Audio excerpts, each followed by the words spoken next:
Bonjour, donc nous sommes toujours à Dax, au 10e week-end de la liberté, organisé par Patrick de Cazeneuve avec l'aide du cercle Frédéric Bastiat.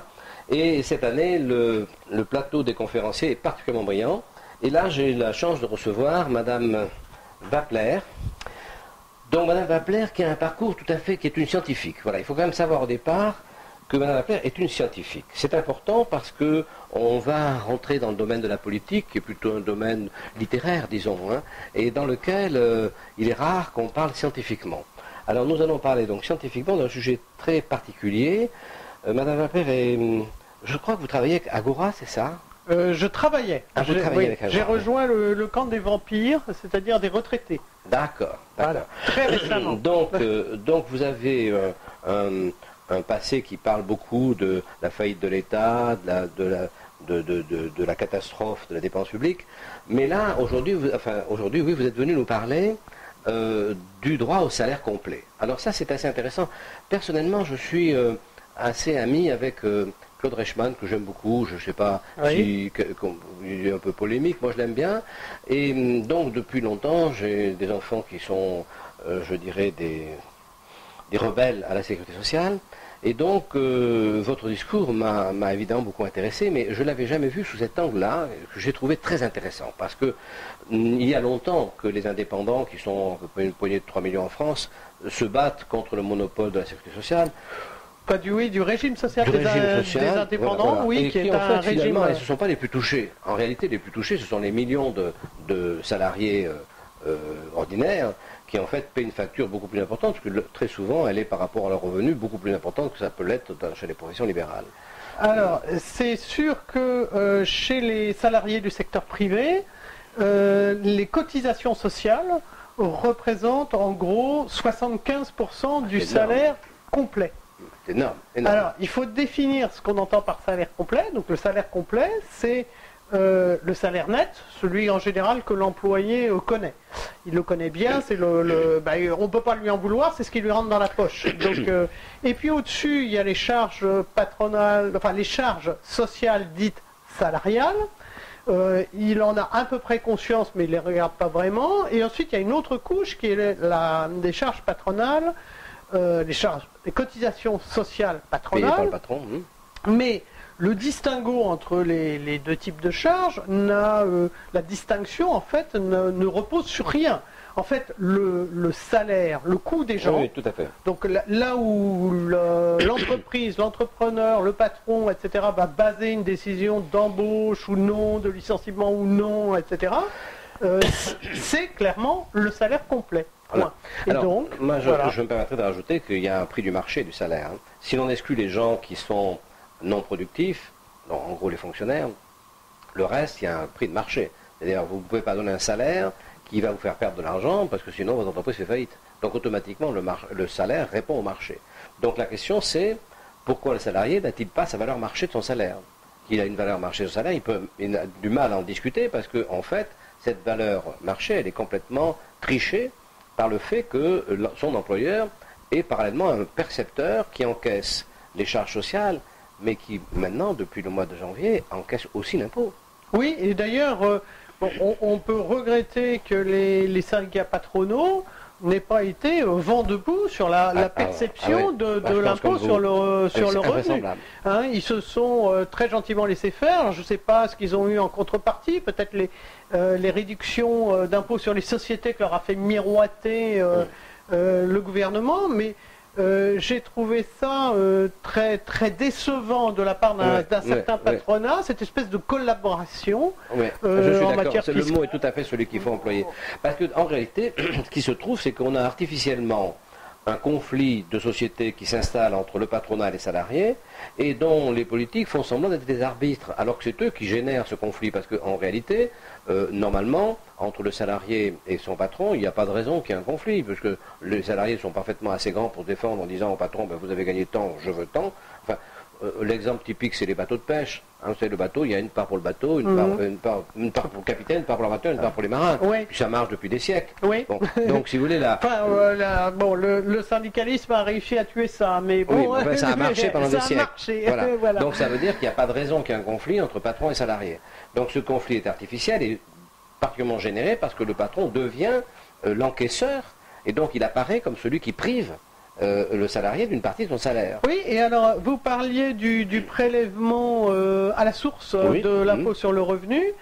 Eh bien, je vous parie que dans une décennie, si on continue comme ça, les gens regarderont le net, et quand il y aura une augmentation d'impôt sur le revenu, ils iront bien pire auprès du patron. Ah, complètement. C'est pour ça que c'est ahurissant, en fait, cette espèce de... Oui. Mais c'est pour ça que votre discours, moi, je le trouve exceptionnel. Alors, j'ai appris après que, effectivement, vous envisagiez d'avoir une activité, de démontrer politiquement mais je pense que vous êtes au cœur du sujet, c'est-à-dire que la vérité du salaire, c'est là que se passe l'escroquerie. La vérité du salaire, c'est ce que les gens doivent savoir, parce qu'il n'y a qu'à partir de là qu'on pourra retrouver une entente. Les fausses guerres qui sont initiées par les politiques pour se dégager de leurs responsabilités tournent autour de ça. Et vous avez complètement raison. Je ne dirais pas que je vais jusqu'à faire des prières, parce que d'abord je ne suis pas très croyant, et puis, j'en suis pas là. Mais disons que je souhaite de tout mon cœur que votre discours soit entendu, qu'il ait l'audience voulue, et je le trouve mieux pris que mon ami Claude Reichmann, qui a un discours qui marche très bien, mais sur une simple petite catégorie de la population, tellement ciblée que finalement elle n'est pas assez nombreuse pour changer les choses. Tandis que vous avez un discours qui touche tout le monde, en dehors des fonctionnaires, bien sûr. Mais oui, c'est très important. Alors, les fonctionnaires, ils ont leur propre régime de sécurité sociale, en tous les cas en ce qui concerne la maladie. Alors, c'est très extraordinaire, parce qu'on nous dit que la sécurité sociale, l'assurance maladie, c'est la merveille des merveilles absolues, sauf que les fonctionnaires ne l'utilisent pas. Et puis, eh bien pour les retraites, c'est encore pire, parce que là ça se reboucle un peu avec mes écrits précédents, on touche au hors bilan de l'État, c'est-à-dire que les retraites des fonctionnaires ne sont pas provisionnées. Donc voilà, et ça pose un problème d'ailleurs de comptabilité publique. Oui, mais je pense que, enfin moi je vous souhaite vraiment de réussir, parce que c'est étonnant, parce que... excusez-moi, j'avais lu votre curriculum, mais je n'imaginais pas trouver... vous avez une approche, oui, effectivement, assez scientifique, assez cartésienne, et une approche, je veux dire, non polémique. C'est drôle, parce que, si vous voulez, on est loin des discours enflammés de nos politiques qui ont toujours des concepts. On n'est pas dans le concept, on est dans le pragmatique, le plus simple. C'est-à-dire, vous avez le droit de savoir... Vous avez le droit de savoir ce que vous gagnez, et vous avez le droit de gagner ce que vous gagnez. Vous avez le droit de gagner ce que vous valez. Vous avez le droit de gagner ce que vous valez. Et puis après, c'est à vous de décider où vous voulez mettre votre argent pour votre santé, pour les différentes choses que vous avez envie. C'est à vous de décider. Et ça, ça me paraît vraiment frappé sous le sceau du bon sens. Je vois pas pourquoi. Je vois pas pourquoi tout le monde n'adhérerait pas à votre grande simplicité dans le discours. C'est gentil, mais alors, je pense que aussi il faut lutter contre pas mal d'idées reçues. Alors en général, quand on dit sécurité sociale, les gens sont persuadés que la sécurité sociale... Rien. Alors oui, alors ça coûte rien. Ça, donc l'argent gratuit tombe du ciel. Alors pas du tout. Hein, c'est vrai que...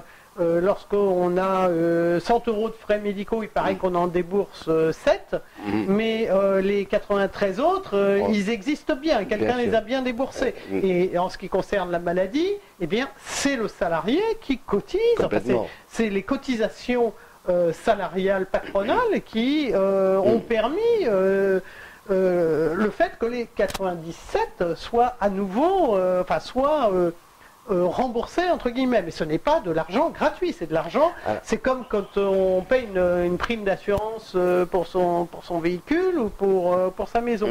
Et la solidarité, parce que ça aussi c'est très important, la CMU, c'est-à-dire la couverture maladie de ceux qui n'ont rien, qui ne travaillent pas, soit parce qu'ils ont un handicap, soit ils sont depuis trop longtemps au chômage, blablabla, la CMU, elle est financée par l'impôt, déjà. Et l'impôt, en fait, c'est une taxe qui est prélevée sur les mutuelles complémentaires qu'on oblige le salarié à prendre. C'est-à-dire que la sécurité sociale, c'est formidable, mais on vous oblige à prendre une mutuelle complémentaire, et sur cette mutuelle complémentaire, en plus, vous allez payer un impôt pour la CMU, qui est la sécurité sociale de ceux qui ne peuvent pas cotiser. Voilà. Alors on est dans la... On est dans la croyance. La grande difficulté que vous avez, c'est qu'on est dans la croyance. Donc on est dans une propagande qui, au fil du temps, a, comme toujours, la croyance, d'ailleurs, la croyance, ça base sur une aspiration, et ça transforme les faits pour être en phase avec cette aspiration et la transformer en croyance. Alors là, les gens ont quand même, en règle générale, une compassion pour les malades.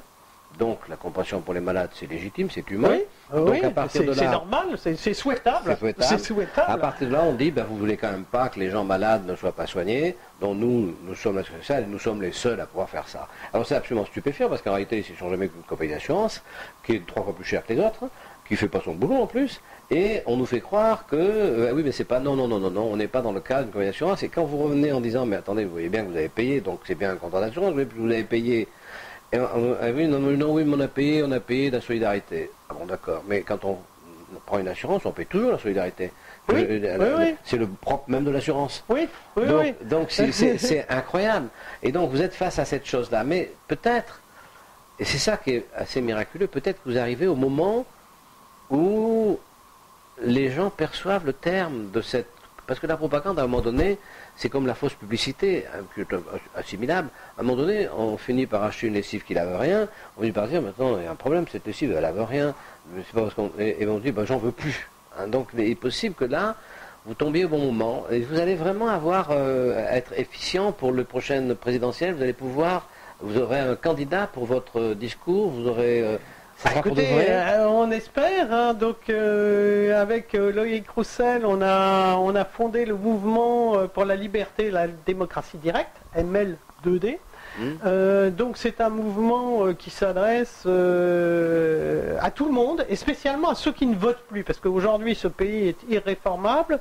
Parce que déjà, il n'y a que la moitié des gens qui votent.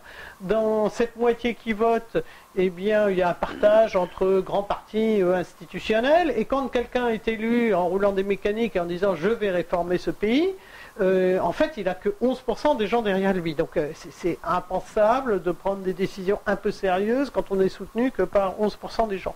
Donc, au ML2D, au Mouvement pour la liberté et la démocratie directe, on veut convaincre les gens qu'ils ont le moyen de reprendre le pouvoir. Et reprendre le pouvoir, c'est reprendre la main sur ce qu'on vaut, le salaire complet, reprendre la main aussi sur l'enseignement et l'éducation nationale, dont les résultats s'effondrent dans les classements internationaux, et ça c'est l'avenir, c'est la jeunesse. Et pour ça, on propose le bon d'éducation, mais qui est dans le même esprit. C'est l'éducation nationale, c'est très très bien, mais on la met un petit peu en concurrence. Et puis, on supprime la carte scolaire, etc. De ce fait. Et puis, 2 autres mesures simples à comprendre, qui sont un impôt simple, proportionnel, plafonné, pour que l'État assure ses missions légitimes. Et puis, le reste, ça doit être déporté. Les décisions doivent être déportées sur le terrain par ceux qui en subissent directement les conséquences. Et non pas décidées par un pouvoir lointain à Paris qui va décider de ce qu'il faut avoir dans un caddie de supermarché, de ce qui est bon à manger ou pas manger, 5 fruits et légumes par jour, blablabla, pas de pesticides ou... Ça va être très compliqué, bien sûr. Ça, bien sûr, mais on a un allié, c'est... Thatcher disait le socialisme ou l'étatisme, c'est la même chose, arrive toujours à bout de l'argent des autres. Alors, c'est vrai, elle n'avait pas prévu les taux négatifs, le crédit limité gratuit. Mais la fausse monnaie, disons les mots comme elles sont. Mais comme le disait très bien Bastien, on va reboucler, la monnaie c'est pas la richesse, il y a tout un couplet, toute une merveilleuse citation de Frédéric Bastiat sur ce qu'est la richesse. La richesse c'est l'abondance, c'est le pouvoir d'achat, c'est d'avoir une table bien garnie, c'est de pouvoir donner à manger à ses enfants et de pouvoir les instruire, c'est de pouvoir s'occuper de ses parents âgés, c'est ça la vraie richesse. Bien sûr, la richesse, la monnaie n'est qu'un outil qui permet de passer le temps entre une vente et un achat, ce n'est qu'un outil, la monnaie c'est rien d'autre. C'est un outil, mais le problème de la monnaie, c'est qu'on en a besoin automatiquement, et que là encore, l'État s'en est octroyé le monopole. C'est toujours le même problème. Quand on a un problème, ça vient toujours du monopole. Si la monnaie était libre, il y a longtemps qu'on aurait choisi monsieur machin, monsieur truc, qui fait une monnaie dont on est sûr, parce qu'il a dans ses coffres tout ce qu'il faut et qu'on est garanti. Mais là, on n'a pas le choix. Alors, la monnaie libre, elle existait en fait, c'est ça qui est extraordinaire. Elle existait, si on fait une brève histoire de la monnaie, alors très bref, parce qu'on n'a pas beaucoup de temps et nos auditeurs doivent être lassés. Oui, allez-y. Donc, on commence à Sumer ou à l'époque, ou à l'Égypte, vers 3000 ou 4000 avant Jésus-Christ. Et la monnaie, c'est surtout du crédit. Et les registres de dette, ils sont tenus par les scribes, les grands prêtres, l'autorité religieuse ou politique de l'époque. Et puis, ça pose des problèmes, parce que il faut que ceux qui contractent soient d'accord sur l'autorité religieuse, politique, qui est forcément limitée en territoire. Donc il y a divers essais de marchandises, de monnaie comme marchandises qui sont faits, tout et n'importe quoi, des coquillages, des coraux, du jade, du bétail, et l'or et l'argent. Et puis finalement, l'or et l'argent sont cooptés dans le bassin méditerranéen. Et il s'ensuit une expansion fulgurante, là on est 600 ans avant Jésus-Christ, expansion fulgurante du commerce. Et on suit la trace de ces monnaies qui sont privées, mais d'or et d'argent, par les caravanes, les échanges, etc. Retour de l'État là-dedans, qui se dit, mais tout ça c'est dangereux, parce que si je ne contrôle pas la monnaie, comment je fais rentrer les impôts? Eh oui, toujours la même histoire. Alors du coup, il y a un gars qui a une idée géniale, qui est Aliat, qui est le père de Crésus, qui est le roi de Lydie, et qui dit, moi, je vais frapper des pièces de monnaie à mon effigie, et comme ça, j'en garantis la teneur et la pureté. Et je prends une petite... c'est là qu'il commence à tricher. Et je prends une petite commission au passage. Voilà, donc c'est plus de l'or pur, j'y mets un peu de cochonnerie dedans, voilà, tout va bien. Et puis il y a des petites triches monétaires, mais l'or et l'argent subsistent jusqu'à l'expérience de John Law en France. Et aux États-Unis, il n'y a pas longtemps que le dollar n'est plus sur l'or. Et au décrochage de... Mais en fait, la monnaie du peuple, la monnaie publique, la monnaie de tout le monde, c'est l'or ou l'argent. Alors l'argent en général, c'était des petites transactions, c'était bon, et puis les grands États, les rançons des grandes secondes, c'était de l'or. Mais elle existe en fait, cette monnaie privée. Alors après, il y a le Bitcoin qui est une initiative de monnaie privée dématérialisée. Vous parlez de la monnaie acceptée et non pas de la monnaie imposée. Dans le fond, c'est ça le vrai problème. Il y a la monnaie que les gens sont prêts à accepter en disant oui, je suis d'accord pour que ma transaction soit faite avec ça parce que j'ai confiance dans ça. Et puis vous avez, oui, je fais la transaction avec ça parce qu'on m'oblige de la faire avec ça, mais je n'ai pas confiance. À partir du moment où on n'a plus confiance dans la monnaie, les transactions deviennent difficiles, donc le commerce se complique, évidemment. Oui. Évidemment, et puis parce que le troc, c'est limité. Oui, c'est un peu limité, et voilà. Bien, écoutez, nous sommes très heureux de l'inconnu, mais on souhaite le plus grand bonheur à votre tentative politique, bien que je vous avoue en tant que simplement personnel que ça va être très dur. Oui, mais, ça va être très dur. Vous savez, à chaque fois au début... Vous pouvez compter sur moi pour convaincre ma femme. Au début, on dit qu'une idée, elle est folle. Et puis, là, le salaire complet et tout, ça paraît une idée folle. Non, le salaire complet, c'est pas une idée. Moi, je suis pas d'accord. De tout ce que vous m'avez raconté, excusez-moi, de tout ce que vous m'avez raconté, le salaire complet me paraît l'idée de base. C'est pas une idée folle. C'est la seule chose que tout le monde peut comprendre. Mais le bon d'éducation aussi.